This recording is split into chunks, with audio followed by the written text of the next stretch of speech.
Hello! If you're new here, I'm Maybe. If you're not, then you probably already know what time it is.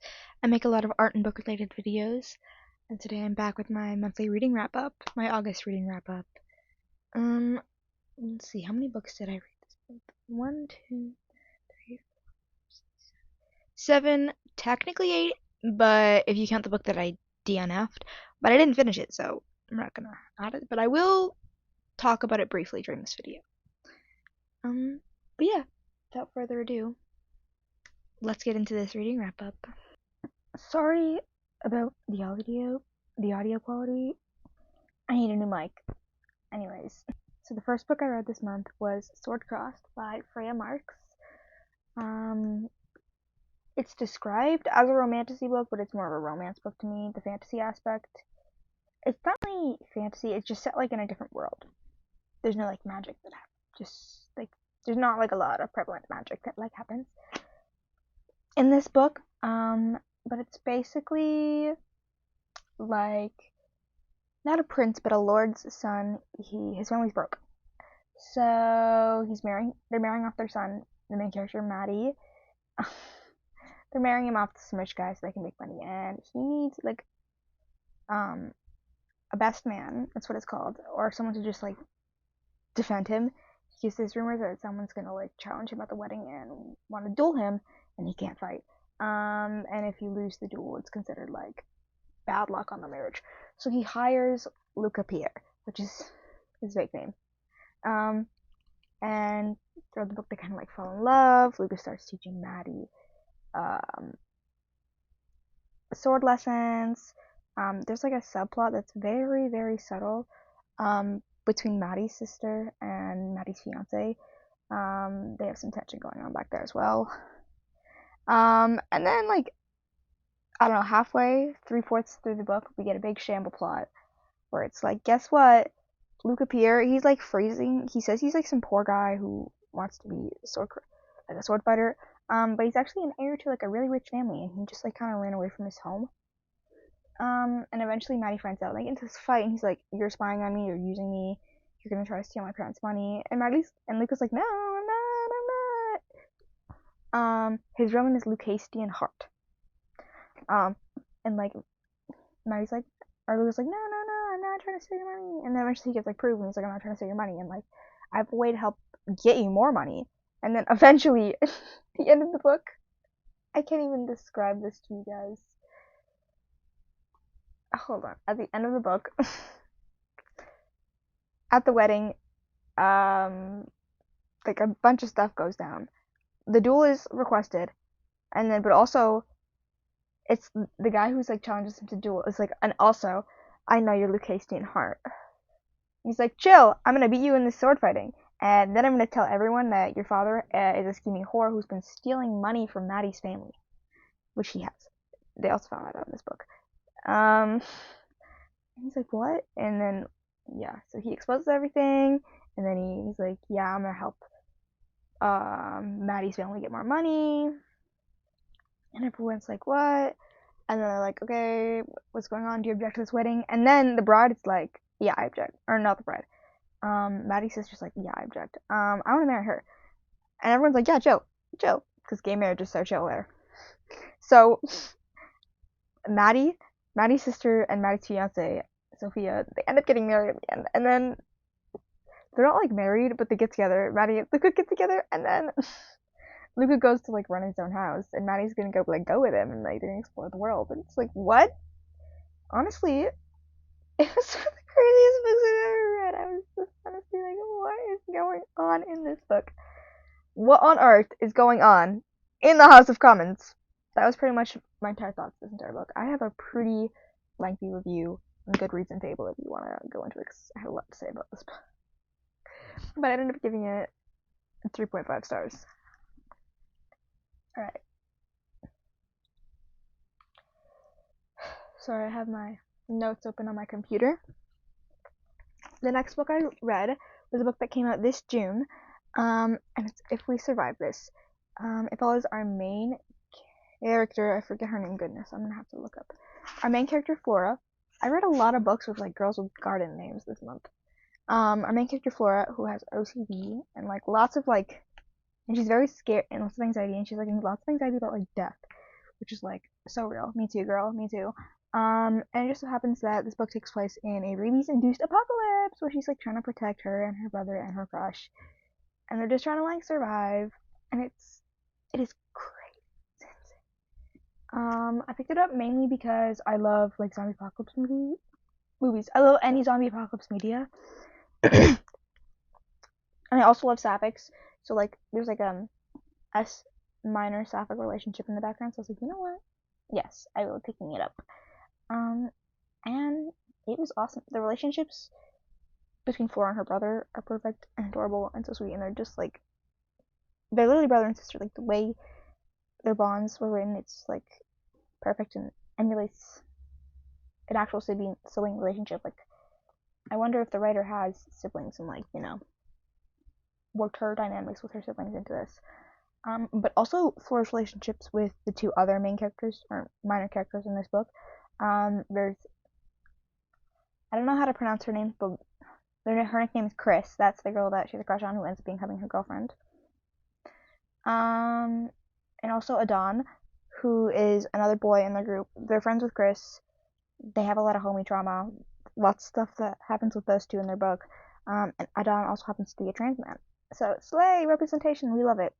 Eventually, Adon and Flora's brother Kane fall in love and they start a romance, and it's really cute and it's adorable. And again, yeah, all the relationships are so perfect and so beautiful, and I loved it. There's like a lot of plot twists and a lot of drama in this book. And there's also flashings between the present and the past. Because in the past they make this journey up to a cottage in the mountain, and in the present they're going up to the cottage in the mountain to try to like find their dad and try to stay safe. But it turns out their dad was dead the whole time. They just like lied about their dad being alive so they'd have like hope and like motivation, so they'd go to the cottage because they knew the cottage was safer than the house. Yeah. But anyways, the OCD and the anxiety representation in this book was like so accurate. I know the author has OCD, so she probably like incorporated a lot of her own like personal feelings in this book, but like it was so insane and so beautiful. But I ended up giving it 4.5 stars just because the ending, it's almost left on a cliffhanger. But I didn't like what they did with the ending, because like I have this problem where it's like you have a character and she has these intense like thoughts of death, either fears of death or she wants to die. And then in the end, she's given an option where she can die, and she pretty much essentially chooses that. And that's almost what happens. She lives, but she almost dies in the end, and it's pretty much her choice. And I hate that. I hate when it's like, oh, suicidal character chooses to die. She kind of like does a self-sacrifice thing, and it's like assumed, oh, she like lives and goes and finds her brother and her girlfriend, but like it just ends with her like knocking on the door to the house of the cottage, and it's like, sorry, spoilers. I'm sorry.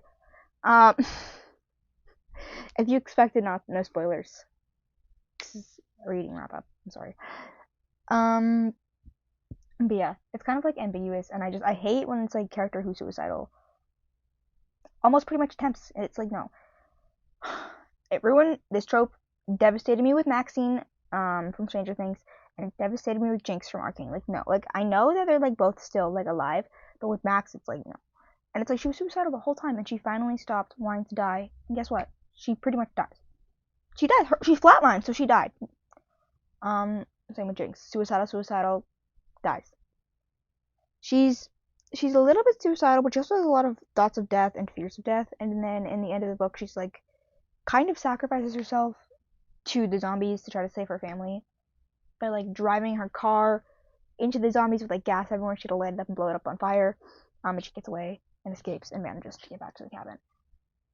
It just pissed me off. I didn't like that part of the ending, but I would like a sequel where they like actually get with her girlfriend and she does make it to the cottage and she's alive and they just like live their life, homeboy chilling.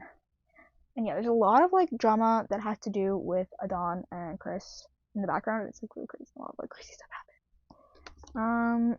But yeah, awesome. 4.5 stars. The next book I read is one of the books I read for the book clubs I'm in. I'm in 2 book clubs. And this one was the Thursday Murder Club. I listened to this one on audiobook, so I missed a few key details. My fault, really. Because I was gardening and listening to this at the same time, so it was like I listened, and I got a little disoriented a few moments because my brother would talk to me. So I missed a few things, but it was mostly just like character description.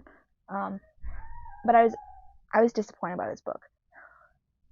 Sorry, I might have to leave my brother. Just got home from school. Um, yeah, I was very disappointed. I knew I probably wasn't gonna like it because I don't really like murder mysteries, especially murder mystery books.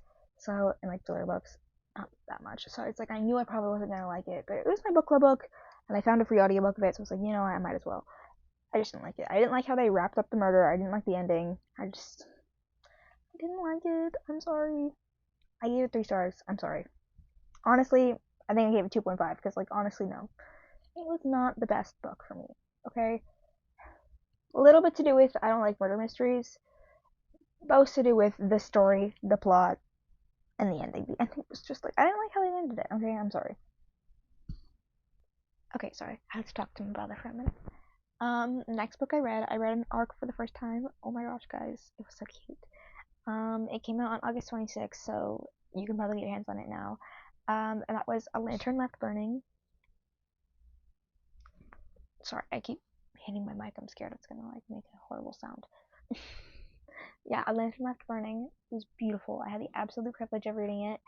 It was so sweet, and the characters were incredibly like well developed. And the fantasy aspect was well, it is like a minor aspect of it. It's still like prominent and incredibly beautiful and incredibly thought out. The world building is peak.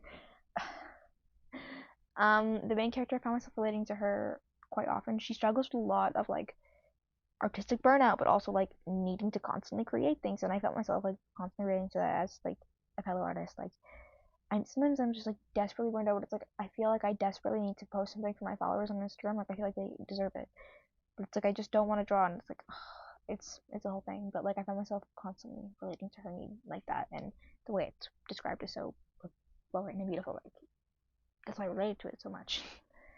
And the romance is super sweet and so cute, and there's like a lot of pining going on, and like will they, won't they? And then they finally get together, and you're like, thank God, they're so good for each other. And it's part of a series, like it's kind of a part of a series. There's 2 other books that take place within this world, so they're not like super interconnected, but they take place in this world. And they're obviously by the same author. So I'm excited. I want to read some of those. I can't wait to read those ones as well. That's it for the books that I don't physically own. Oh no, I clicked out of my thing. Pretty much this entire video is just me struggling with technology, isn't it? Alright. The next book I picked up a couple months ago, right when it released. It's a debut novel from this author. I picked it up because it's like got similar aspects to Yellowface. And I talked about this in my summer reading video. I'm so excited. I absolutely adored this book. And that was Julie Chan is Dead. By I don't want to butcher her name, so I don't think I'm not gonna say it. But it was an absolutely beautiful novel, and this is a thriller that I actually like did enjoy. Yeah, it's got similar aspects to Yellowface, which is why, and like literally it says if you like Yellowface, you will enjoy, and it's this book. So basically, Julie Chan, her parents, she's she's a twin, and when she was very young, her parents die. She gets adopted by her aunt, and her sister gets adopted by these rich white people who adopted her only because they're racist and they don't want to be seen as racist anymore. But eventually, Julie lives like a dead end life. Her aunt blackmails her, takes her money. She's just a cashier. Her life sucks. Well, her twin sister, um, her twin sister Chloe, like, is literally a rich, famous celebrity who makes millions. And then one day, her sister like is calling her and apologizes, and it's like, I'm sorry, I'm so sorry, and is like mentioning her childhood nickname. And so she's like, okay, I'm gonna go visit my sister. Let's, cause like I'm concerned for her. Her sister is dead. Her sister is dead and on the floor. So she's like, what the hell? She calls 911, and so it doesn't really start as her fault. But when the 911 people get there, they assume she is Chloe and that the dead person is her sister Julie. And she's just like, her life as Julie is so horrible. She's just like, yep, I'm Chloe, and on it goes. So she just pretty much from there on just pretends to be Chloe. Her aunt finds out because her aunt is like obviously knows her mannerisms, and when she answers the phone, the aunt starts speaking in Tagalog, I think. No, it's not Tagalog. Why would I say that? Cantonese. Sorry, guys. So she starts speaking in Cantonese, and then Julie, like a dumbass, replies back in Cantonese because Chloe would never know Cantonese. She was adopted at 6. Her parents probably obviously didn't like teach Cantonese. It seemed like she had a very repressed like white life. And obviously, and then she confesses it on, and then I realized she's like, okay, fine. I'm Julie. And turns out her aunt was like recording the whole time, and so they have blackmail proof. And her aunt's like, yeah, so send me 20K each month with interest, or I'll tell everyone. And so like essentially she gets blackmailed into it, but she keeps doing it. And then like she also happens to be like best friends with a bunch of super ultra rich white people. And then one day the super ultra rich white people are like, come on this vacation with us. And obviously it would be weird to decline, and she like really wants to know what's going on in this vacation. So she goes, and she's trying her hardest to like put on a front. I can't even explain to you the second half of this book without fully spoiling it because it's insane. I want you to experience it yourself, but I'll give you like a very brief spoiler. These white people are in a cult. So Julie goes to this private island owned by this rich millionaire white person. Turns out she's in a cult. She worships this like demon that gives her things if you like sacrifice things, and they have to like they eat a live mouse at one point. This one girl sacrifices her firstborn for Insta followers. Turns out Chloe sacrificed her parents for fame. Because you find out that her parents actually were in a tragic car accident. Like her adopted parents, and now they're like in a care home. And it turns out the main character, or not the main character, the main cult leader, she sacrificed her womb, or like she like said like I won't have children for this demon. And it's like, well, okay, that could have been it, but also lots of women have fertility issues. But she like sacrificed her womb, so she needs like children to keep carrying on. So she like invites all these influencers to join her. And like the only person who's not into this is the only other person of color who just joined the group. She's a black person. Oh gosh, now I forget her name. Oh, her name's Isla. But they call her Iz. Anyways, yeah, Isla's like, this is some shady stuff. And it's like before like even the really culty stuff goes down. She's like, y'all are racist, and this is shady. Until they like lock her away in her room. They literally like tie her down to the bed. It's crazy. Oh, and I forgot to mention they have a schmexual slave on the island.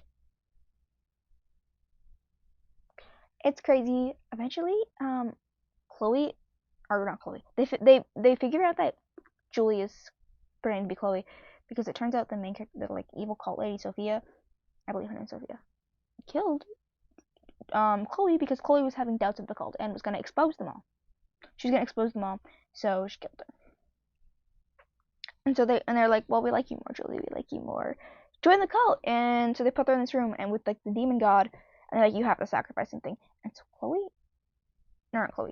Julie just like so happens to think, oh, wouldn't it be so funny if I sacrificed like all the like racist white people? Yeah, so yeah, she picks them for their sacrifices for fame, and she's like hoping her aunt will also die as well because they did this weird cult spell. I'll let you figure out what else happens, but this book was crazy. And I loved it, and the ending was sadistic. 5 stars. Okay, the next book I read after this was the book I DNF'd. I'm sorry, that was Problematic Summer Romance by Ellie Hazelwood. I got 150 pages into this book before I DNF'd it. I bought it, and I had to return it because I was like, no. I cannot own this book. The age gap thing. It's not even that I have a problem with age gaps. He knew her when she was a minor, helped raise her, helped take her to and from school, like helped financially provide for her, and then even when she was adult, kept saying, kept speaking like, oh, I forgot you were an adult, I thought you were a child, and like kept referring to her as a child. And then the first time they blinked, too weird. I was like, no, return that book. DNF. 0 stars. I can't even. That's all I have to say about that book. No, it was not for me. I'm sorry. Maybe I'll give Ellie Hazelwood Another Shot, Another Day, but that was not it for me. Did I mention they had a 15-year age gap and they like met when she was like a teenager? Yeah. Next book was a reread. I was rereading this one for my girlfriend because I'm making her an audiobook, like a cassette tape audiobook of this book, and that was Some Girls Do. I'll give you a brief, quick description of like what happens in this book. But our main character Morgan is a track star. She got kicked off her old school. Literally, she was gay. And she just like wants to do track, so she goes to this new school. And she meets Ruby, who just so happens to be a pageant girl. She doesn't want to be a pageant girl, but her mom was a pageant girl, and her mom wants her to relive her dream. It sucks, and they like fall in love, and they just kind of like figure out what they want to do with their future. And it has a really cute happy ending, and I loved it. I read this one when I was on vacation a couple years ago in Mexico, and it was beautiful. I loved it, but my only problem is it was like YA. It's super YA, so you can like tell. So I only ended up giving it 3 stars. And on to the last book that I read this month. This one I was reading for my Sapphic book club. I love that book club. That book club has either provided me with the highest of highs or the lowest of lows. And thankfully, this one was another great one. This book, surprisingly, I had it on my shelf because usually, when a book gets nominated for this book club, I never have the book, so I usually have to go to the bookstore or to my library to get the book. But I actually have this book because my girlfriend gave it to me, so it's like perfect. And that is That Summer Feeling, by Bridget Morrissey. It's a beautiful book. Our main character Garland, more floral names. She was married. I don't know where her honeymoon. She has a premonition of herself with another woman, and like with a bunch of people like having the time of her life. Looks like she's like in love with this woman. And she's on her way to her honeymoon with a man, so she just like tries to ignore it. And eventually 3 years later, on Valentine's Day, her husband divorces her and he's like, yeah, we're just not compatible. And she's like, okay, great. So she goes and moves in with her sister and becomes an Uber driver. Or it said she's a rideshare driver, but I'm just gonna say she's an Uber driver because I usually just drive Uber. But yeah, she's a driver for. And one day she's driving these twins home, and they're like, oh yeah, we're gonna literally buy a summer camp. And she's like, what? And they're like, yeah, we're buying a summer camp. You're taking us to the summer camp right now. And she's like, whoa, cool. And they're like, yeah, you're free to come. Like you'll have to pay, but like you're free to come whenever you want. Like we're having an adults week. And she's like, chill, cool, okay, I'll come. And her sister's like, yeah, this would be really cool, let's go. And so they go, and there she meets Stevie. She has like 4 older brothers, and they're all super competitive. And turns out Stevie's brother Mason, she met him at the airport, and she dropped her like bracelet that she made with her sister. That's like a romance bracelet, and Mason was the one who picked it up and gave it to her, and that's how she had the premonition. So she realizes that Stevie is Mason's sister, and it's like, what? Crazy. So she faints, and she thinks that Mason is the one that is the love of her life because he like gave her the bracelet. That's how they have the premonition. But the premonition is obviously very obviously about Stevie. If you have common sense. And so like for a little bit of the book, they're trying to set her up with Mason, and it's like, ew. And then like she starts to try to set her sister up with Mason because she thinks that's what the vision is about.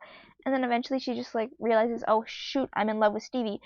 Doesn't think it has anything to do with her premonition, and just like kind of falls in love with Stevie, and they just have this beautiful summer.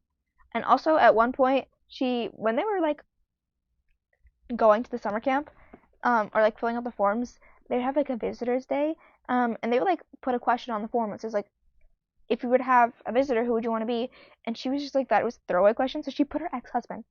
And her ex-husband actually showed up, and her ex-husband was trying to get back with her after what he pulled with the divorce, and she was like, no, actually, I think I found someone else to love. See ya. And he was like, oh, okay, bye. And really, he didn't even like want to be with her. He just like missed like being like the normalcy of being married.